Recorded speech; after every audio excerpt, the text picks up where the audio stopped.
मोहसिनों मेहरबान आप हैं। में पढ़ाया करते हैं, उनको हम इंग्लिश मीडियम में पढ़ाया करते हैं। उसकी क्या वजह है? क्योंकि उनके दिलों के अंदर ये दर्द है कि हमारी जो कोशिशें हैं वो कामयाब हो जाए, मैं अपनी औलाद को दुनिया के अंदर कामयाब करके दुनिया से जाऊं। लेकिन किसी को इस चीज की फिक्र नहीं होती है कि आज दुनिया के अंदर तो हमने कामयाब अपने बच्चे को कर दिया, लेकिन आखिरत के अंदर उसकी पकड़ होगी, उसकी फिक्र किसी को नहीं है। इसलिए मेरे मोहतरम दोस्तों, अजीजों, साथियों, मैं इस चीज का मुनकिर नहीं हूं कि आप उसको इंग्लिश मीडियम में न पढ़ाएं। मैं इस चीज का मुनकिर नहीं हूं कि आप उसको इंजीनियर न बनाएं। मैं इस चीज का मुनकिर नहीं हूं कि आप उसको IPS ना बनाएं। लेकिन एक बात जरूर ख्याल रखें कि बच्चे को कुरान पढ़ाना फर्ज है, कुरान जरूर पढ़ाएं। क्यों? अगर कुरान नहीं पढ़ाया है तो आज तुम्हारा नाम हो डॉक्टरों में शुमार हो सकता है, वकीलों में शुमार हो सकता है, इंजीनियर में शुमार हो सकता है, लेकिन अगर अल्लाह की फहरिस्त में तुम्हारा नाम नहीं आया तो तुम्हारी पकड़ हो जाएगी। ये जो जिंदगी 50 से 60 साल की जिंदगी जो हमें और आपको मिली है, इस जिंदगी को तो रो करके भी गुजर जाएगी, खा करके भी गुजर जाएगी, भूखे रह करके भी गुजर जाएगी, शोहरत कमा कर भी गुजर जाएगी, न पहचान बना कर भी गुजर जाएगी। लेकिन जो जिंदगी मिलने वाली है, लामुहाला जिंदगी है, जिसके अंदर मौत नहीं आएगी, मौत को भी मौत आ जाएगी, उस जिंदगी के अंदर अगर हमारी पकड़ हो गई तो हम दुनिया में भी नाकाम हो गए और आखिरत के अंदर भी नाकाम हो। तो इसलिए हमें और आपको चाहिए कि हम अपने बच्चों को दीनी तालीम से लगाएं। अल्लाह तबारक ताला के सामने अगर सुरखरू होना चाहते हो, अल्लाह की रहमत को तलाश करना चाहते हो, तो आओ मैं एक रास्ता बताता हूँ। अपने बच्चे को हाफिज़े कुरान बनाओ, अपने बच्चे को आलिम बनाओ, अपने बच्चे को कुरान की दर्स दिलाओ, अपने बच्चों को हदीस की दर्स दिलाओ, ताकि उनके दिल के अंदर तुम्हारी मोहब्बत आ जाए, अल्लाह का खौफ आ जाए, प्यारे पैगंबर जनाब मोहम्मद रसूलुल्लाह सल्लल्लाहु ताला अलैहि वसल्लम की सुन्नत उतर जाए। और ये करने से सबसे पहला फायदा क्या होगा? कुरान जिसके अंदर दाखिल हो जाए, नबी की सुन्नत जिसके अंदर दाखिल हो जाए, अल्लाह का खौफ जिस बच्चे के अंदर दाखिल हो जाए, दुनिया में सबसे पहला फायदा जो होने वाला है वो अपने माँ बाप का फर्मा बरदार हो जाए।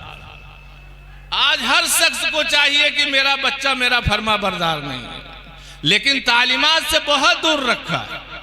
और एक मर्तबा दुनिया के अंदर अगर कहीं मेहमानी में चले जाओ या किसी अफसरान के पास चले जाओ, अगर इज्जत दे दी जाती है तो उसे जलील नहीं किया जाता है। या कोई करता है? मेहमान अगर घर में आ गया, उसको दस्तरखान सजाया गया, उस पर बैठाया गया, उसे खिलाया गया, हाल चाल लिया गया, उसके बाद में अगर कहा जाए कि उसे 2 तमाचा मार दो, हो सकता है? मार पाएगा कोई? और जब अल्लाह तबारक ताला हाफिज़े कुरान के बाप को, माँ को, वालिदैन को, जब उसकी जो अल्लाह तबारक ताला उसे हार पहनाएंगे, अल्लाह तबारक ताला उसे ताज पहनाएंगे, उसको आवाम के सामने इज्जत बख्शेंगे, उसके ऊपर रहमो करम फरमाएंगे, उसके बाद उन्हें जहन्नम में डाल दिया जाए, कैसे हो सकता है? कैसे हो सकता है?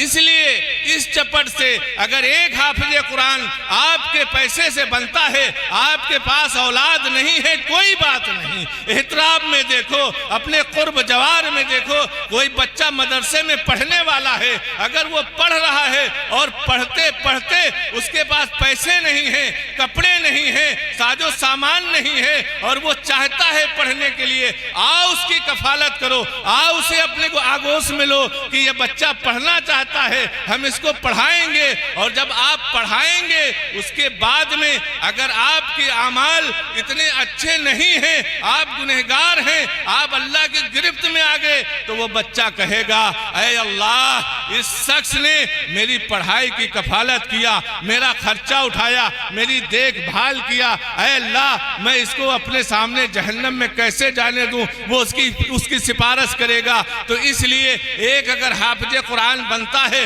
उसके बाद में कोई भी हाफिज बनने के बाद, कोई भी आलिम बनने के बाद कोई दिहाड़ी नहीं किया करता, कोई मजदूरी नहीं किया करता, वो इदारों के अंदर पढ़ाते हैं। अगर एक हाफिज कुरान बच्चा बन गया और आपकी मेहनत से, आपके पैसे से, आपके नुसरत से अगर बच्चे ने इल्म हासिल कर ली, तो याद रखो, जब वो बच्चा किसी और बच्चे को पढ़ाएगा, जब किसी और बच्चे को तालीम देगा, जब उसे हाफिज कुरान बनाएगा, तो याद रखो अपनी जिंदगी में वो 10 को बनाएगा। और वो 10 जब पढ़ करके निकलेंगे तो 50 को बनाएंगे, और जब 50 पढ़ करके निकलेंगे तो 50,000 को बनाएंगे। ये सिलसिला कयामत तक चलता रहेगा। इसका सवाब तुम्हारे अमाल नामे में जुड़ता रहेगा। ए मेरे दोस्तों, इसकी फिक्र उठाओ कि मदरसों के अंदर बच्चों की कफालत करने की जरूरत है। लब्बैक कहते हुए आगे आओ। मदरसे के अंदर बच्चों के खाने का इंतजाम करना है, लब्बैक कहते हुए आगे आओ।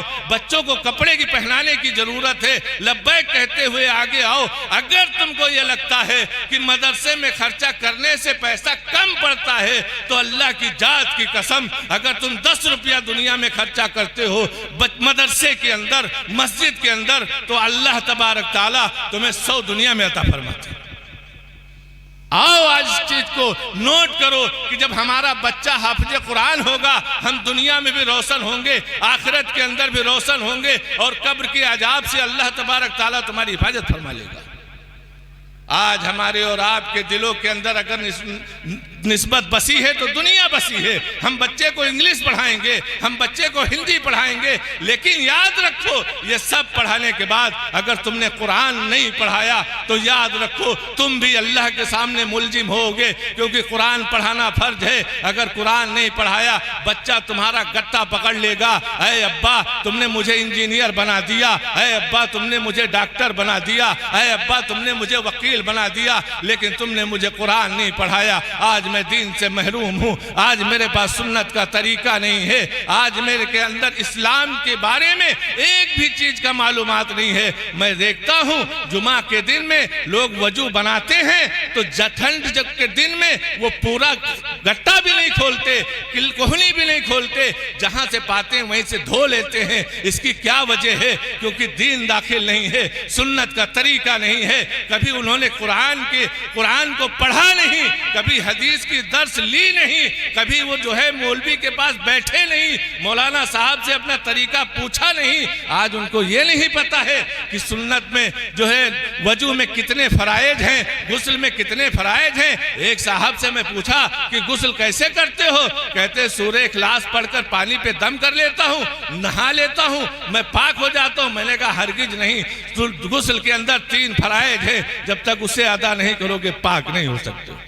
इसलिए हमें और आपको चाहिए कि अपने बच्चे को दीनी तालीम से जोड़ें, अल्लाह की खौफ उसके दिलों के अंदर दाखिल करें, नबी पाक सल्लल्लाहु ताला अलैहि वसल्लम की सुन्नत उसके अंदर दाखिल करें, और ज़्यादा से ज़्यादा फिक्र इस बात की रखें कि मेरे बच्चे के अंदर दीन दाखिल हो जाए। अल्लाह तबारक ताला हमें और आपको कहने सुनने से ज़्यादा अमल करने की तौफीक नसीब फरमाए। व आखिरुल दावाना अनिल हम्दुलिल्लाहि रब्बिल आलमीन।